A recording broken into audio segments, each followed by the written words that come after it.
The body was burned beyond recognition. The lightsaber shattered.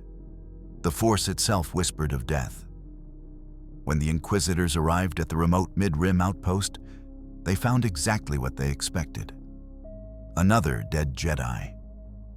Quinlan Vos, Jedi Master, Maverick, survivor of Order 66, was gone.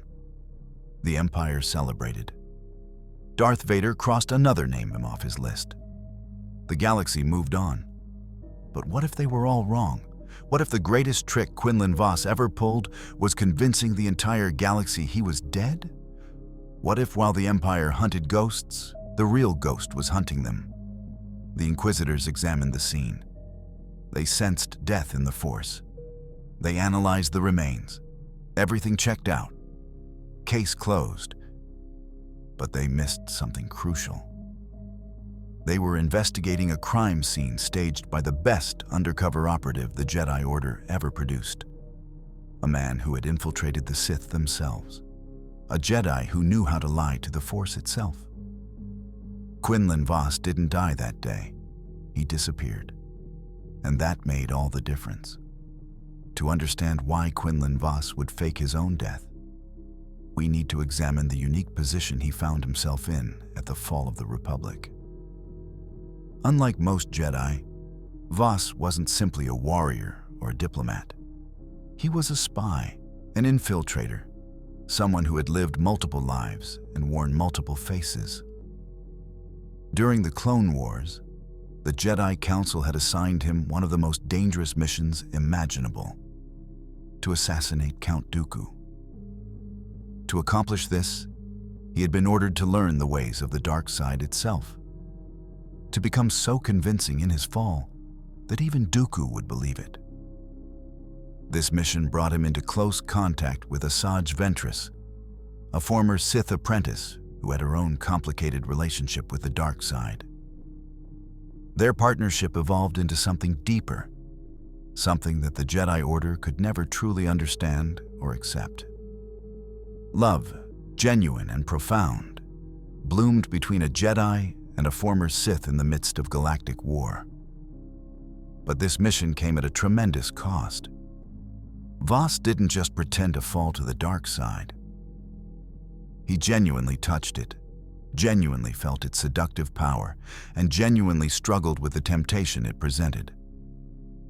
By the time the mission concluded, he had become something the Jedi Order had never intended. A Jedi who had walked in darkness and returned, changed forever.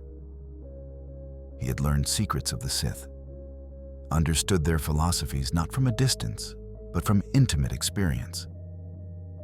He had also witnessed the hypocrisy and rigidity of the Jedi Order, the way they used him as a weapon while simultaneously judging him for the very darkness they had asked him to embrace.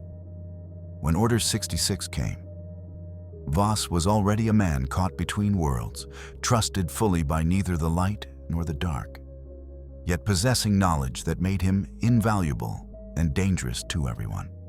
Consider his position in the immediate aftermath of the Jedi Purge. The Empire was hunting down every surviving Jedi with ruthless efficiency. The Inquisitorius, former Jedi corrupted and twisted into Jedi hunters, would have recognized Vos's name and abilities immediately. They would have made him a priority target, not just because he was a skilled Jedi Master, but because of what he knew. He had intimate knowledge of how the Sith operated, how they thought, how they planned. He had worked directly with Dooku and had insights into Sith philosophy that few Jedi possessed. For Darth Vader and Emperor Palpatine, Vos represented a significant threat. He was someone who could potentially understand their strategies, anticipate their moves, and worst of all, teach others how to resist Sith manipulation. The Empire wouldn't just want him dead. They would want to capture him, break him, and extract every piece of knowledge he possessed about the Sith and the dark side. But the Empire wasn't his only enemy. Vos had spent years working undercover in the criminal underworld, making contacts with smugglers, bounty hunters, and crime lords. Some of these relationships had been genuine, built on mutual respect or even friendship. Others had been purely transactional or adversarial. When the Jedi Order fell, these criminal elements would have realized something crucial. Quinlan Vos was now vulnerable, and he knew far too many secrets about their operations. Crime lords who had worked with him might have seen him as a liability, someone who could expose their networks if captured by the Empire. Bounty hunters would have seen him as a lucrative target, with the Empire surely offering substantial rewards for a Jedi Master of his caliber. Even former allies might have betrayed him, either out of fear of Imperial retaliation or simple greed. Then there was the most personal threat of all, the protection of those he loved. Asajj Ventress had died saving him, sacrificing herself so that he could live. In many timelines, this is where Vos's story becomes one of simple survival, of honoring her memory by staying alive. But what if there was more at stake? What if Ventress had been pregnant when she died? Or what if Vos discovered she had left behind family he never knew about? What if there were others who had helped him? Innocents who would become targets simply because of their association with him? The Jedi Code had always taught detachment, but Vos had never been good at following that particular teaching. His love for Ventress had been all-consuming, and the thought of others suffering because of their connection to him would have been unbearable. Simply hiding wouldn't be enough. As long as people believed Quinlan Vos was alive, anyone connected to him would be in danger. Moreover, Vos would have recognized something that many surviving Jedi failed to understand. The galaxy had changed fundamentally, and the old ways of thinking no longer applied. The Jedi Order had been built on visibility, on being public servants and guardians of peace. Even in hiding, most surviving Jedi maintained their identities, clinging to who they had been. But Vos had already lived multiple lives, already worn multiple masks. He understood that identity was fluid, that sometimes the greatest power came not from being known, but from being forgotten. If the galaxy believed Quinlan Vos was dead, he could operate with a freedom that no other surviving Jedi possessed. He could help people without endangering them. He could fight the Empire without giving them a target to hunt. He could honor Ventress's sacrifice, not by simply surviving, but by becoming a ghost, a shadow that protected the innocent while leaving no trace. The psychological weight of this decision cannot be understated. Faking your own death means accepting a kind of death nonetheless. It means cutting ties with everyone you've ever known, abandoning your name, your reputation, your legacy. For a Jedi Master, it means accepting that your contributions to the fight against darkness will never be recognized. That history will remember you as just another casualty of the Purge. But perhaps for Quinlan Vos, who had always been uncomfortable with the spotlight, who had always operated best in the shadows, this was a sacrifice he was willing to make. Perhaps he recognized that true heroism didn't require recognition, that the most important battles were the ones no one ever knew were fought. So the question becomes, how would Quinlan Vos actually accomplish such a deception? This wasn't a matter of simply disappearing into the Outer Rim and hoping no one found him. The Empire had vast resources. The Inquisitorius had specialized training in hunting for sensitives, and bounty hunters had networks spanning the entire galaxy. To fake his death convincingly, Vos would need to create evidence so compelling that even the most suspicious Imperial investigator would believe it. He would need to make it look like he had died in a way that left no room for doubt, while simultaneously ensuring that he could never be connected to whatever new identity he assumed. This was perhaps the most challenging undercover operation of his life, and the stakes had never been higher. The first advantage Voss had was his unique force ability, psychometry. This power to read the history of objects through touch was rare even among Jedi, and Voss had honed it to a level of mastery that few could match. But psychometry wasn't just about reading the past. For someone with Voss's skill and understanding, it could theoretically be used in reverse. By carefully manipulating objects, by imbuing them with specific force impressions, he could create a false history. He could take items and make them tell a story, make them whisper to anyone with force sensitivity that Quinlan Voss had been here, that he had fought here, that he had died here. This would be crucial for deceiving the Inquisitors, who would certainly use the Force to investigate his supposed death. If the crime scene itself sang with Force impressions of Voss's final moments, even the most skilled Inquisitor might be fooled. The second advantage was his extensive experience with undercover work. Voss had spent years pretending to be someone else, learning to suppress his Force signature, to change his mannerisms and speech patterns, to become so thoroughly immersed in a false identity that even close observation wouldn't reveal the truth. He knew how criminals thought, how they operated, and most importantly, how they covered their tracks. He had learned from the best deceivers in the galaxy, from smugglers who made entire cargo ships disappear from Imperial records, to identity forgers who could create backgrounds so detailed they would stand up to the most thorough investigation. These skills, developed for Council-sanctioned missions, would now be turned toward the ultimate deception, erasing Quinlan Voss from existence. The third advantage was perhaps the most morbid: access to a body. This is where the plan becomes truly dark, truly desperate, but also truly necessary. Without physical remains, the Empire would never stop searching. They would assume Voss had simply gone into hiding, and they would hunt him with even greater intensity. He needed a body, or at least remains convincing enough to satisfy Imperial forensics. There are several ways he might have accomplished this. The galaxy was full of casualties from the Clone Wars and the Purge, and unfortunately, bodies weren't hard to find. With his underworld connections, Voss could have acquired remains of someone with a similar build and species. Using his skills with the Force and his knowledge of forensics, he could have altered the body enough to pass initial inspection. Burn damage from a lightsaber, perhaps, or trauma consistent with a violent confrontation.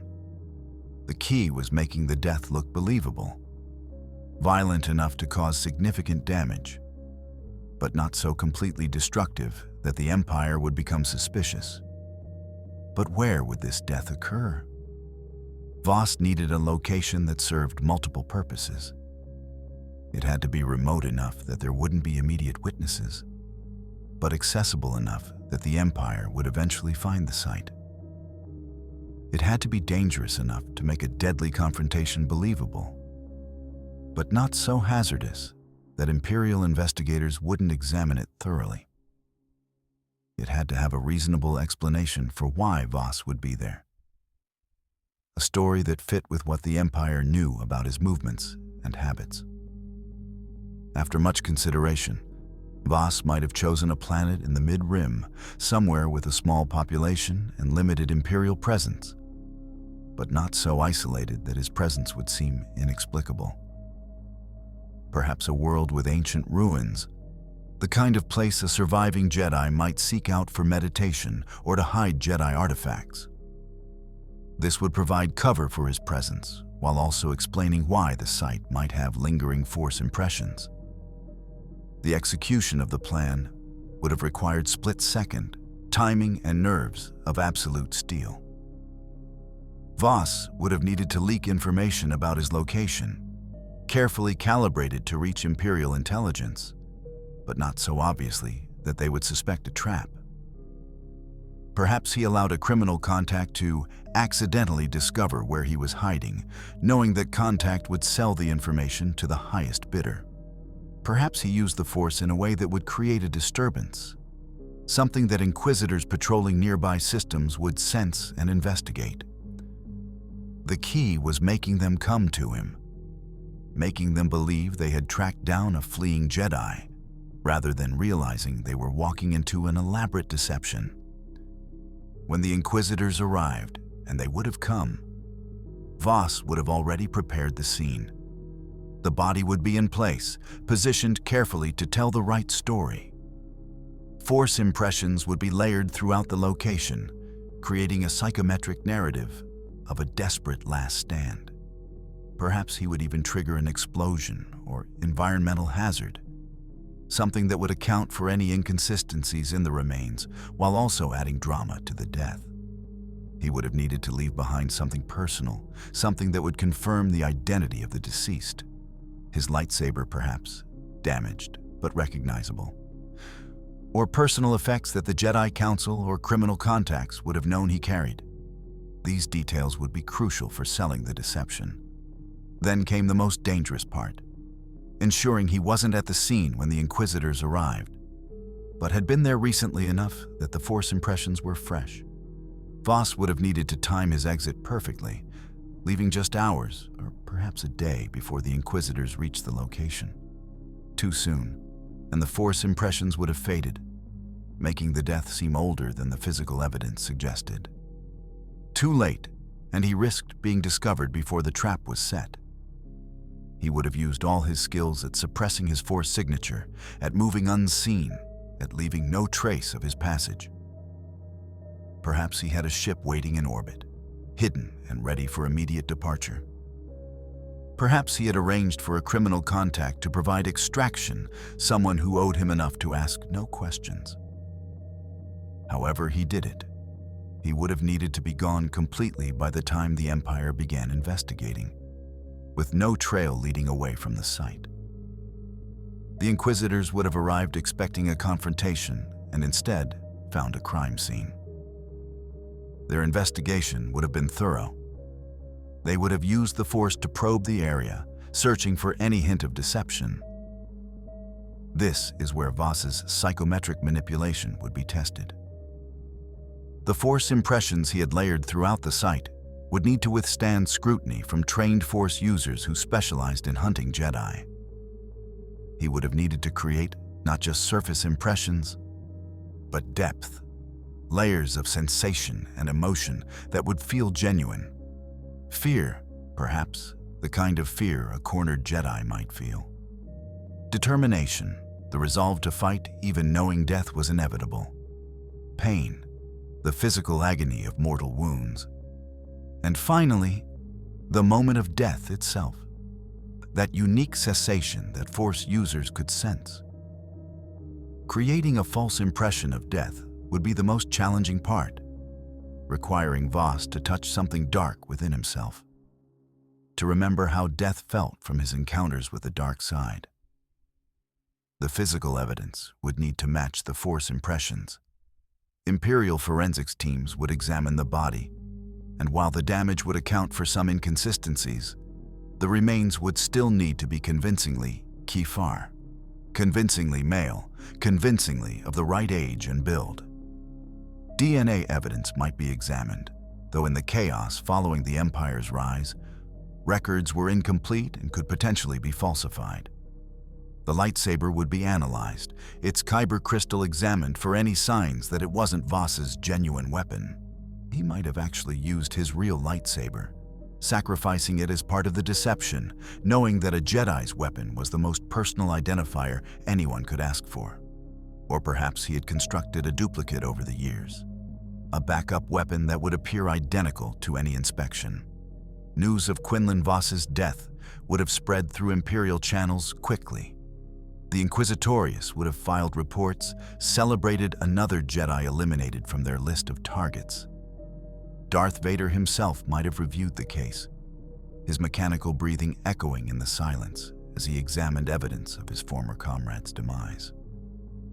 Would Vader have suspected? Perhaps. Anakin Skywalker had known Voss during the Clone Wars, had understood his maverick nature and his skills at deception. But Vader was no longer Anakin, and his focus was on hunting Jedi who posed active threats to the Empire. If the evidence was convincing, if there was no indication that Voss had survived, then Vader would have moved on to other targets, other hunts. The Emperor, too, would have been informed, and Palpatine, with his vast understanding of the Force, might have probed the matter more deeply. But if Voss had done his work well, if the deception was complete, even Palpatine would have found nothing but death. With the galaxy convinced of his death, Quinlan Voss would have needed to become someone entirely new. This wasn't like his previous undercover work, where he knew he would eventually return to his true identity. This was permanent, a complete rebirth that required abandoning everything he had been. He would have needed a new name, a new background, a new face. Changing his appearance would be crucial. Voss was distinctive, with his yellow facial markings and dreadlocks, features that were uniquely Kefar and unmistakable to anyone who had known him. He would have needed to alter these features, perhaps using makeup or temporary disguises initially, but eventually seeking more permanent solutions. There were surgeons in the Outer Rim who specialized in such work, doctors who asked no questions and kept no records. Voss would have known how to find them. His new identity would need to be unremarkable, someone who could blend into any crowd and attract no attention. Perhaps he became a freighter pilot, one of millions who moved cargo across the galaxy without anyone noticing or caring who they were. Perhaps he became a mechanic on some backwater station, his Force-enhanced understanding of technology making him valuable, but not suspiciously so. Perhaps he disappeared into the depths of a city world like Nar Shaddaa, where millions of beings lived in anonymity and asking too many questions was hazardous to your health. Whatever identity he chose, it would be carefully constructed with a background that could withstand casual investigation, but not so detailed that it would draw attention.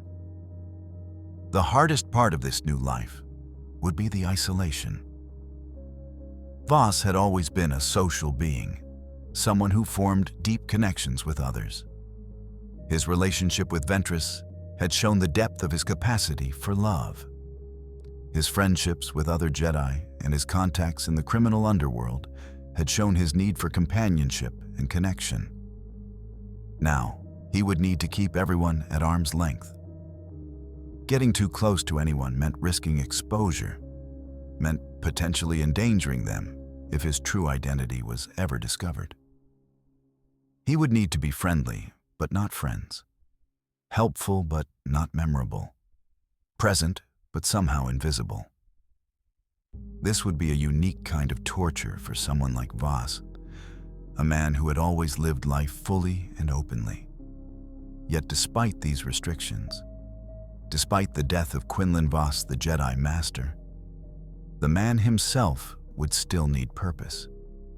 He couldn't simply exist, couldn't simply survive while the galaxy burned around him. Ventress had died to save him, and living without honoring that sacrifice would be its own kind of death. So in the shadows, using his new identity and his complete anonymity, Voss would have begun working against the Empire. Not openly, never openly, but through small acts of resistance that would seem unconnected to anyone investigating them. A shipment of weapons meant for the Empire mysteriously ends up in the hands of local resistance cells. Imperial patrol routes are leaked to smugglers, allowing them to move refugees off occupied worlds. A Force-sensitive child about to be discovered by the Inquisitorius suddenly disappears. Their family relocated to the Outer Rim with new identities and enough credits to start over. Voss would have been uniquely positioned for this kind of shadow warfare.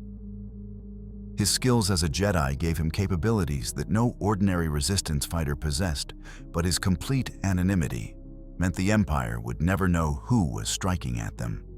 His psychometry would allow him to gather intelligence simply by touching objects, learning Imperial plans and movements without needing to access computers or interrogate prisoners. His Force abilities would let him move unseen, influence minds when necessary, and sense danger before it arrived. His underworld connections would provide resources and information that no other surviving Jedi could access. And most importantly, his death meant the Empire wasn't even looking for him. Every other surviving Jedi was hunted, tracked, and hounded constantly. But a dead man could walk through Imperial checkpoints without raising any alarms. The psychological cost of this existence would be staggering. Imagine being Quinlan Vos, a Jedi Master who had once been part of the Great Order, now reduced to anonymity and forced to watch atrocities he couldn't prevent.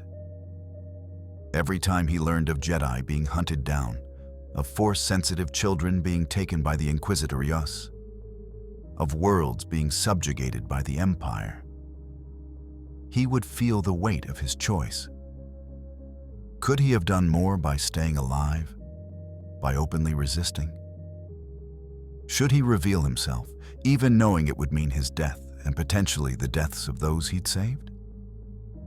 These questions would haunt him in the quiet moments, in the spaces between his secret missions and anonymous acts of heroism. The Jedi Code taught that there is no emotion, there is peace. But Vos had never been good at following the code, and now more than ever, peace would elude him.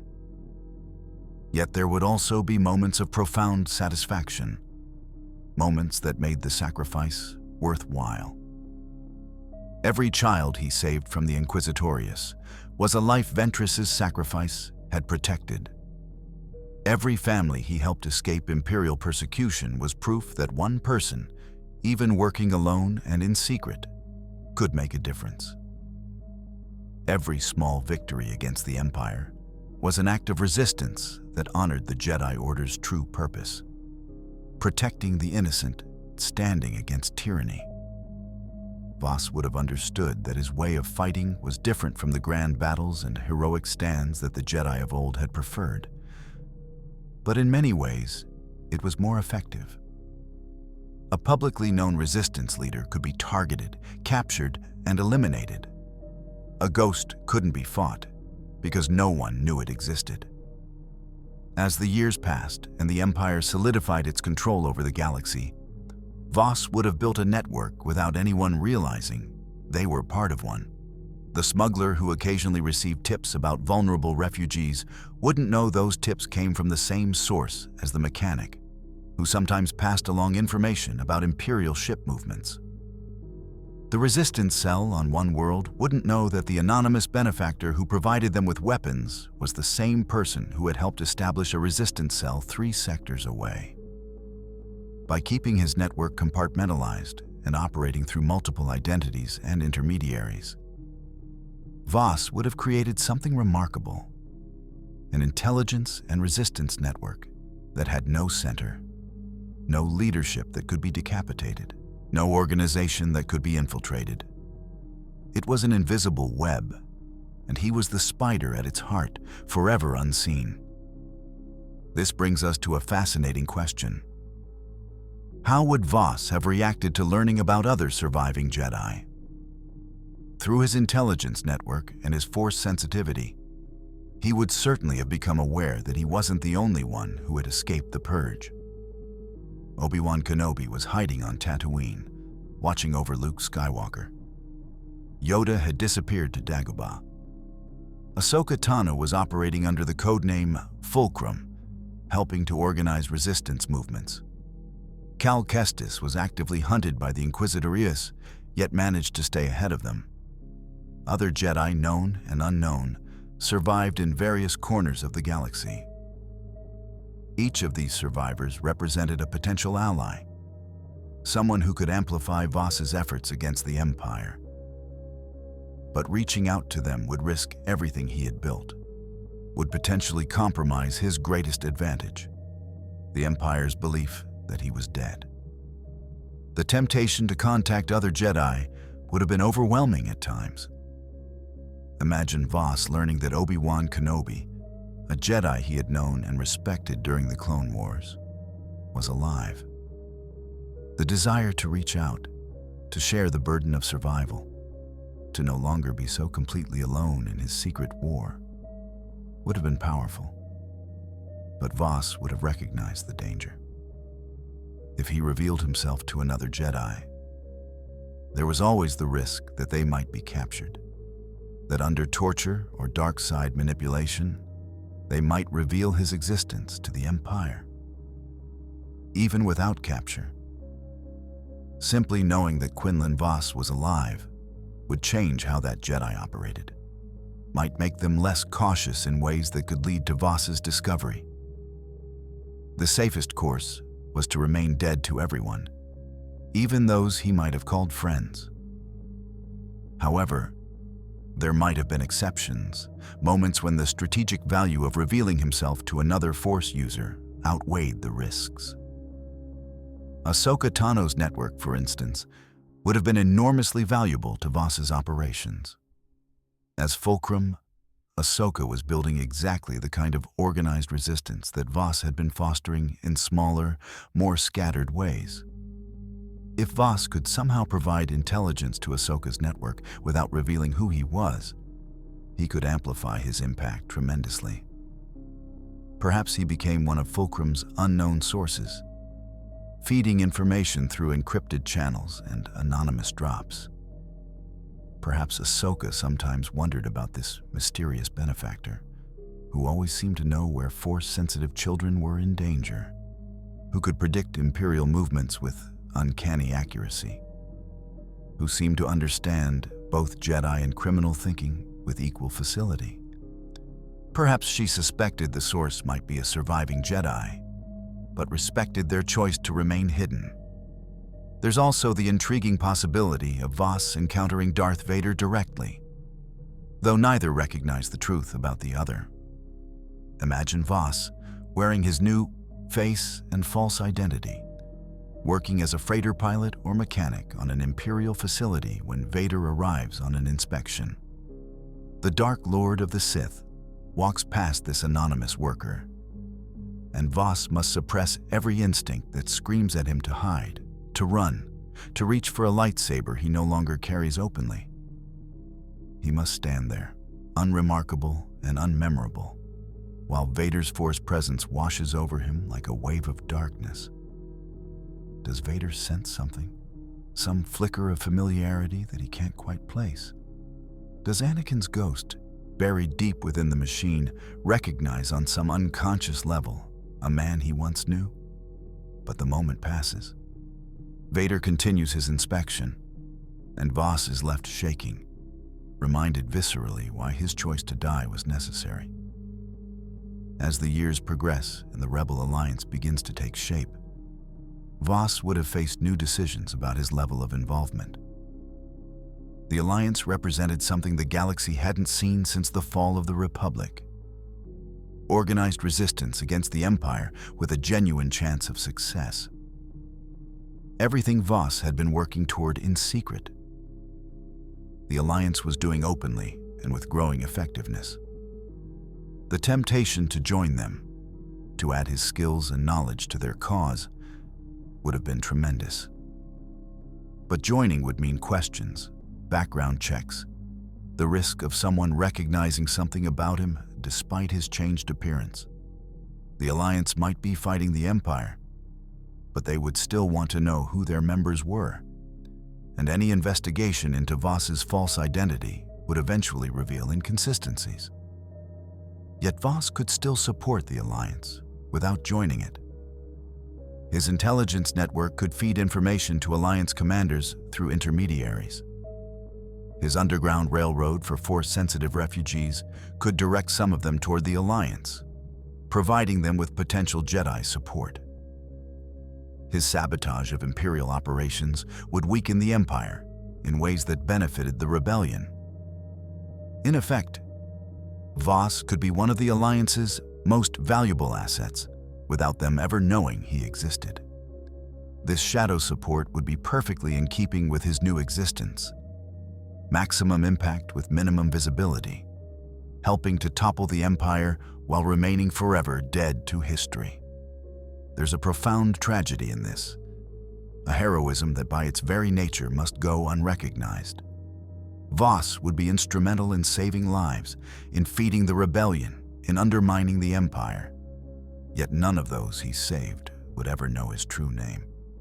When the Alliance celebrated victories, he would watch from the shadows. When other Jedi were honored for their bravery and sacrifice, his name would not be mentioned, because everyone believed he had died years ago. This is perhaps the ultimate Jedi sacrifice. Not dying in a blaze of glory, but living in complete obscurity, letting go of ego and recognition entirely in service of a greater good. The Jedi Code's teaching about avoiding attachment would be taken to its logical extreme. Voss would need to detach even from his own identity, his own past, his own need to be remembered. But what about personal relationships? What about love? Voss had loved Ventress deeply, had been willing to fall to the dark side for her, had been saved by her sacrifice. In his new life, could he ever allow himself to love again? The practical answer would be no. Forming deep attachments would risk his cover, would give enemies leverage against him, would potentially endanger anyone he cared about. The lonely road he had chosen seemed to preclude the kind of connection he had shared with Ventress. Yet Voss had never been good at following the Jedi Code's restrictions on attachment. And it's possible that over the years, despite his best intentions, he might have formed connections. Perhaps there was someone in whatever community he settled into, someone who knew him only by his false name, but saw through the anonymity to the good man beneath. Perhaps he allowed himself small moments of happiness, carefully guarded and never quite fully trusted, but still real. If Voss did form a relationship, it would be complicated by the weight of his secrets. He could never tell this person who he truly was, what he had been, what he continued to do in secret. Every act of intimacy would be shadowed by fundamental dishonesty. Every moment of connection would be undermined by the knowledge that he was, in essence, lying about everything. This would be its own kind of torture, and it raises questions about whether someone can truly love while hiding their entire identity. Could Voss experience genuine intimacy while being fundamentally false about who he was? Or would any relationship he formed be as false as his new identity? A shadow of real connection that could never be fully authentic? There's also the question of whether Voss might have had a child with Ventress before her death, or discovered that she was pregnant when she sacrificed herself.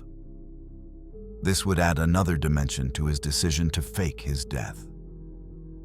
A child of a Jedi and a former Sith would be Force-sensitive, possibly powerfully so, and would be in tremendous danger from both the Empire and anyone seeking leverage over Voss. If such a child existed, protecting them would become Voss's primary motivation, overshadowing even his secret war against the Empire. He would need to ensure the child was hidden, raised somewhere safe, never knowing their true parentage or the danger they were in. Perhaps he watched from a distance, using his network to ensure the child was safe, but never revealing himself. Perhaps in the quiet moments, he wondered if he was doing the right thing, if his child might hate him one day for this abandonment, even though it was done out of love. This child, if they existed, would represent both Voss's greatest vulnerability and his strongest reason to maintain his deception. The Empire finding out about a child of Quinlan Voss would be catastrophic. The Inquisitorius would hunt them relentlessly, seeing them as a potential weapon to be turned against the rebellion or simply as dangerous loose ends to be eliminated. Worse, if Vader discovered such a child existed, he might take personal interest, seeing in them a potential apprentice or a connection to his own past as Anakin Skywalker. Voss would need to be absolutely certain his death was believed completely, because any doubt would lead investigators to look for connections, for family, for anyone the supposedly dead Jedi Master might have left behind. As the galactic civil war intensifies and the rebellion scores major victories, Voss would have found himself in an interesting position. His anonymous contributions would be helping turn the tide against the Empire, yet he couldn't fully celebrate these victories because he couldn't acknowledge his role in them. When the Death Star was destroyed at Yavin, Voss might have been on some distant world, hearing the news like millions of others, knowing that intelligence he had provided might have played a small part in that success, but unable to tell anyone. When the Alliance established Echo Base on Hoth, Voss might have been working to establish escape routes and safe houses for when the Empire inevitably discovered the location, preparing for contingencies that the Alliance didn't even know existed yet. The question of whether Voss would have been at the Battle of Endor is particularly intriguing. By this point in the timeline, the Rebel Alliance would be mobilizing every asset they had for the final confrontation with the Empire. Voss, despite his anonymity, would have known the battle was coming. His intelligence network would have picked up the massive Imperial buildup around the second Death Star. He would have understood that this was the pivotal moment, the battle that would decide the fate of the galaxy. Every instinct he had as a Jedi, every heroic impulse, would have screamed at him to be there, to participate in what could be the final defeat of the Empire. Yet doing so would risk everything he had built, would potentially expose his identity at the worst possible moment. Perhaps he was there, in the shadows as always. Not flying an X-Wing with the Rebel fleet, not fighting on the forest moon of Endor with the strike team, but present nonetheless. Perhaps he was part of the fleet's support staff, an anonymous technician or junior officer whose presence went unremarked. Perhaps he was on one of the many Alliance ships that didn't participate in the battle directly, but provided logistics and support.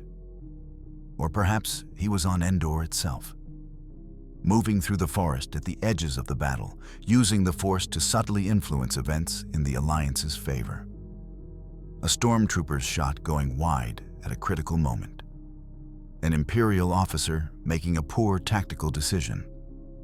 Small interventions that would be attributed to luck or the will of the Force, never to a supposedly dead Jedi, master orchestrating victory from the shadows. When Vader threw Palpatine down the Death Star's reactor shaft, when the Emperor's dark presence finally vanished from the Force, Voss would have felt it. Every Force-sensitive in the galaxy would have felt that sudden, tremendous shift, that moment when decades of oppressive darkness suddenly lifted. For Voss, this moment would be complicated by an overwhelming mix of emotions. Relief that the Empire's architect was finally dead. Grief for Anakin Skywalker, a man he had known during the Clone Wars who had become the Empire's greatest weapon. Hope that perhaps the galaxy might finally know peace. And perhaps, deep down, a terrible question. Had it all been worth it? Had his sacrifice, his choice to die and live in shadow, truly made a difference?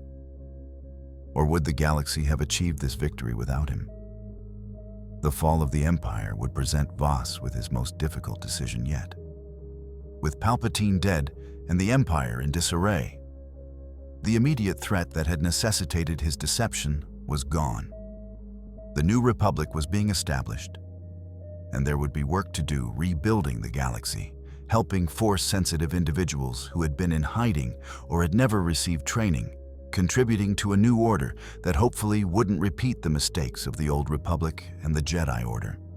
Everything he had been working toward in secret could now potentially be done openly. He could reveal himself, reclaim his identity, and step back into the light. But would he? The practical arguments against revealing himself would still be strong. The Empire might have fallen, but Imperial remnants would remain for years, and many of them would still be hunting Jedi. Revealing that Quinlan Vos had been alive all along would make him a target again, and worse, might endanger everyone he had helped over the years. People who had received mysterious assistance might be investigated.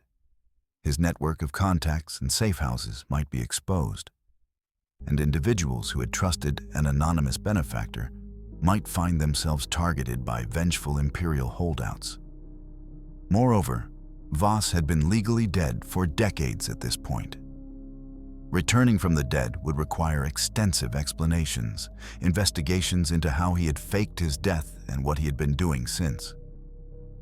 The New Republic might view his deception suspiciously, wondering what else he might be hiding. But beyond these practical concerns, there would be deeper, more personal reasons why Vos might choose to remain dead. He had lived his entire adult life, or at least the most important years of it, as a Jedi. His identity had been inextricably tied to the Order, to his role as a master, to his reputation as a maverick who nonetheless served the Council. When he faked his death, he had been forced to let go of all of that. To find out who Quinlan Vos was when stripped of titles, reputation, and recognition.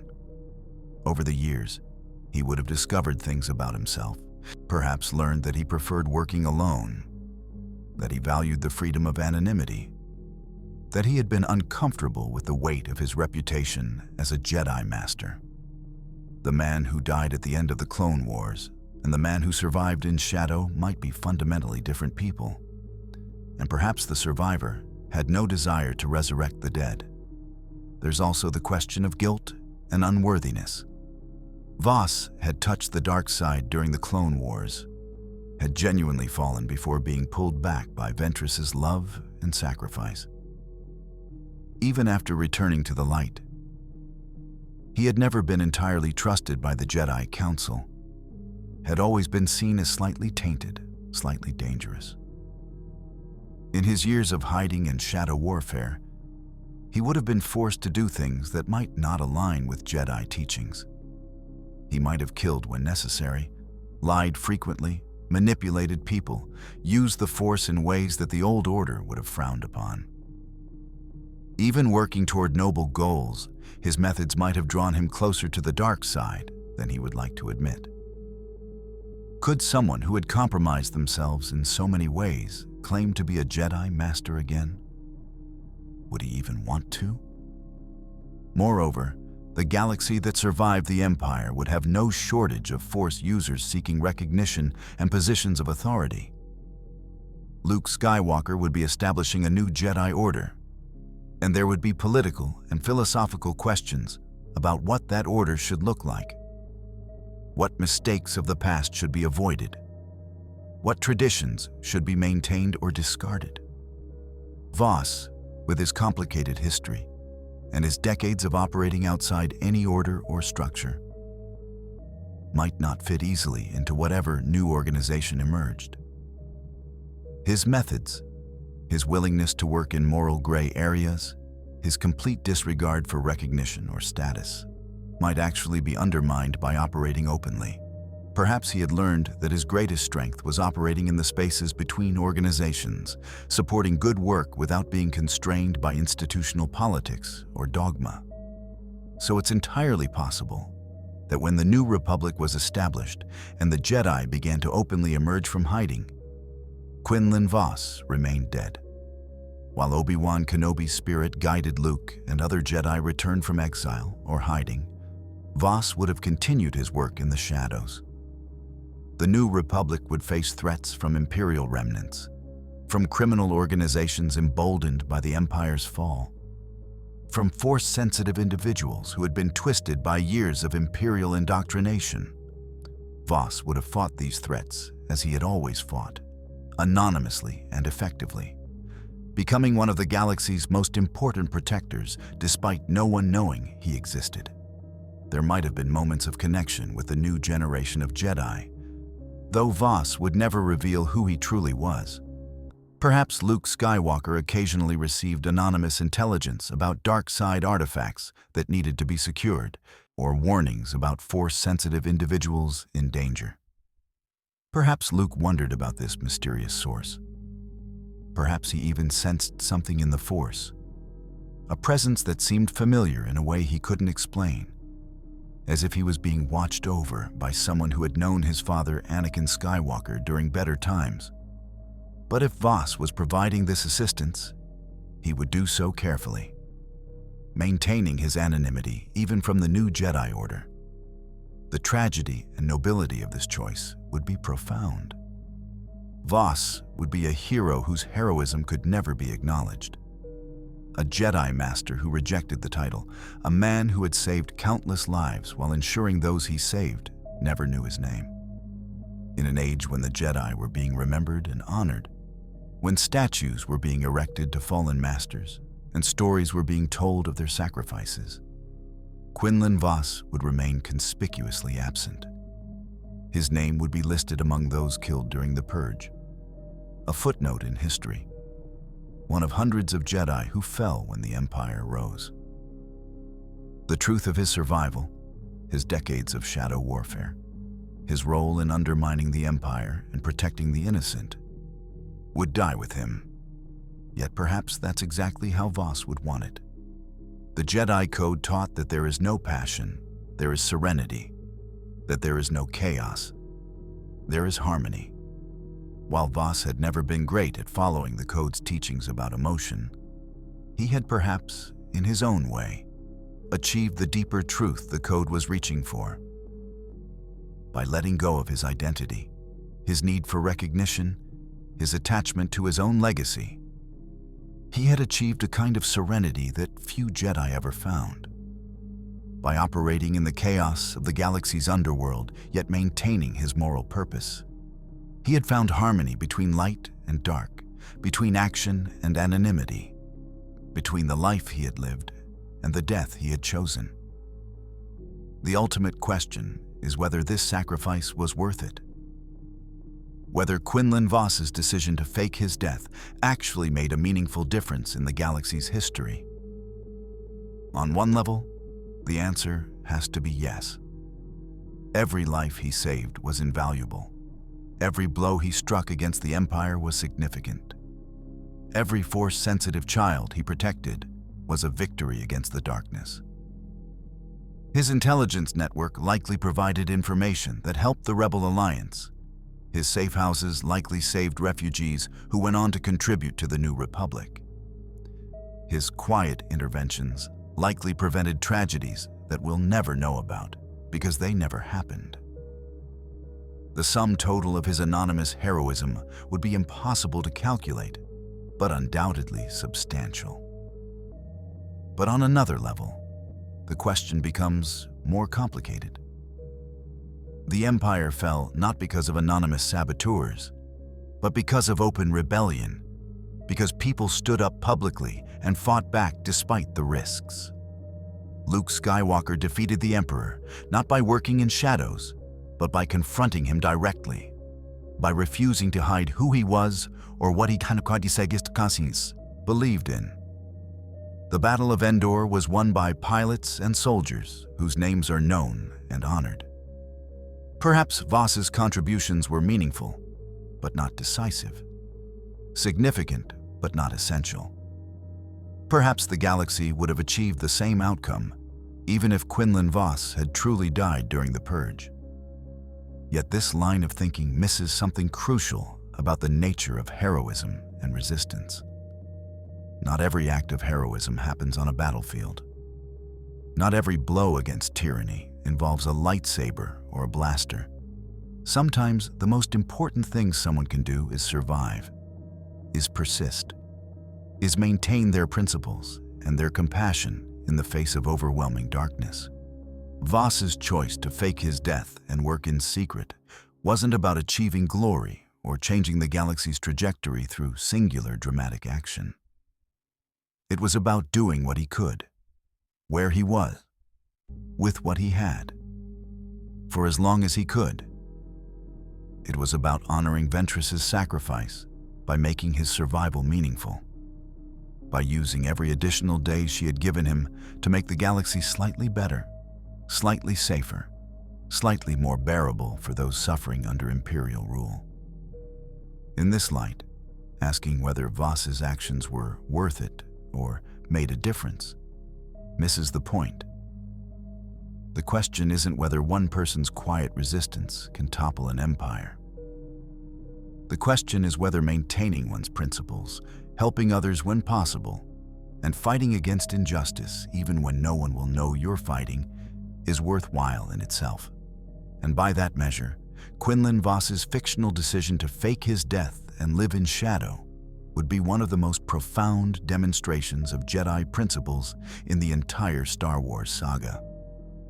There's something particularly poignant about the image of an aging Quinlan Voss decades after faking his death. Looking up at the stars and knowing that the Empire has fallen, that the new Republic is rising, that Force-sensitive children can now train openly without fear of the Inquisitorius. He would know that he played a part in this victory, even if he's the only one who knows. He would carry within himself the memories of everyone he saved, every small victory he achieved, every life that continued because of his intervention. And he would know that when he finally dies, truly dies this time, his contribution will remain unknown. His name will remain listed among the casualties of the Purge, and the galaxy will never understand what he sacrificed or what he achieved. But perhaps in the Force, there would be understanding. Perhaps when Voss finally becomes one with the Force, he would find Asajj Ventress waiting for him, and she would smile and tell him that she knew, that she understood what he had done and why he had done it. Perhaps he would encounter other Jedi who had died during the Purge, and they would acknowledge the path he had chosen, so different from their own, but equally valid, equally meaningful. Perhaps even Qui-Gon Jinn, the Jedi Master who had pioneered the technique of retaining consciousness after death, would greet him and acknowledge that while Voss had never been a traditional Jedi, he had understood something essential that the Order had often forgotten: that service to the Force and service to life doesn't require recognition, titles, or even an identity. In the end, the story of Quinlan Voss faking his death is a meditation on identity, sacrifice, and the nature of heroism itself. It asks uncomfortable questions about what we're willing to give up for a greater good, about whether heroism requires recognition to be meaningful, about the costs of survival and the weight of living a lie, even in service of truth. It suggests that sometimes the most difficult path isn't dying for your beliefs, but living for them without anyone knowing you're doing so. It challenges the traditional Star Wars narrative of dramatic confrontations and public stands, suggesting that quiet resistance and anonymous heroism can be equally powerful and perhaps even more sustainable. This hypothetical timeline where Quinlan Voss fakes his death and becomes a shadow hero fighting against the Empire touches on themes that resonate beyond Star Wars. In our own world, countless people work for justice, peace, and progress without recognition. Activists whose names we'll never know, anonymous donors who change lives, individuals who make daily choices to help others even when no one is watching. Voss's story, were it canon, would be an acknowledgement that this kind of heroism matters, that the sum total of anonymous good acts is as important as dramatic public stands, that history is shaped not just by the famous, but by the countless unknown individuals who choose to do right, even when it costs them everything and earns them nothing. Consider how Voss's presence, invisible though it was, might have touched specific moments in galactic history. When Ezra Bridger and the crew of the Ghost were beginning their operations on Lothal, they might have received mysterious assistance they could never trace. Supplies appearing when most needed, Imperial patrol schedules mysteriously leaked, safe houses that seemed to materialize just when the crew needed to hide. Kanan Jarrus might have sensed something, a presence in the Force that felt almost familiar, almost like another Jedi watching over them. But every time he reached out to investigate, the presence would fade like smoke. Voss would have recognized in Kanan a kindred spirit, another Jedi who operated outside traditional structures, and would have been moved to help without ever revealing himself. The disaster at Jedha, when the Empire tested the Death Star's superlaser on the Holy City, would have devastated Voss. He might have been on planet when the weapon fired, might have been one of the last to escape as the city crumbled. The survivors he saved in those final moments would never know that the pilot who flew them to safety, or the stranger who guided them through the chaos, was a Jedi Master who had been declared dead decades earlier. The weight of being unable to prevent such atrocities while still fighting to save individual lives would have tested Voss's resolve, would have made him question whether his choice to remain hidden was the right one. Yet he would have persisted. Because even when you cannot save cities, you can still save people, and every life matters. There's also the question of how Voss might have reacted to rumors and whispers about other Force users operating in the galaxy. Cal Kestis and his crew aboard the Mantis were actively fighting the Empire and seeking out Force-sensitive children. Their work paralleled Voss's own efforts, yet they operated more openly, more visibly. Voss would have had to resist every instinct to reach out, to offer help, to join their cause. The temptation would have been overwhelming, especially when he learned they were building a list of Force-sensitive children, exactly the kind of resource that could help him in his own rescue efforts. But reaching out meant risking exposure, and exposure meant endangering everyone he had ever helped. The isolation would have been crushing, knowing others were fighting the same fight, yet being unable to stand beside them. When news reached Voss that Luke Skywalker had destroyed the Death Star, that a new hope had emerged for the galaxy, his emotions would have been complex beyond measure. Joy that the Empire had suffered such a devastating blow. Pride that Anakin Skywalker's son had become what his father could not. But also a profound sadness, knowing that he could never train Luke, never share what he knew about the Jedi Order and the Force. He would have wanted to warn Luke about the dangers of attachment, about how the Order's rigid teachings had failed his father. He would have wanted to offer guidance about walking the line between light and dark, about maintaining balance when faced with impossible choices. But he couldn't, because Quinlan Voss was dead, and the man who wore his memories had no right to those conversations. So what if Quinlan Voss faked his death? Then the Star Wars galaxy would contain a secret that changes how we understand resistance, heroism, and the Force itself. It would mean that while the Empire hunted Jedi and the Inquisitorius scoured the galaxy for Force-sensitive individuals to corrupt or kill, one of the most skilled Jedi Masters remained active, fighting back in ways that were impossible to detect or counter. It would mean that countless lives were saved by someone whose name was never known. That the Rebel Alliance received intelligence from a source they never identified. That the dark side was countered by a light that shone too quietly for anyone to see.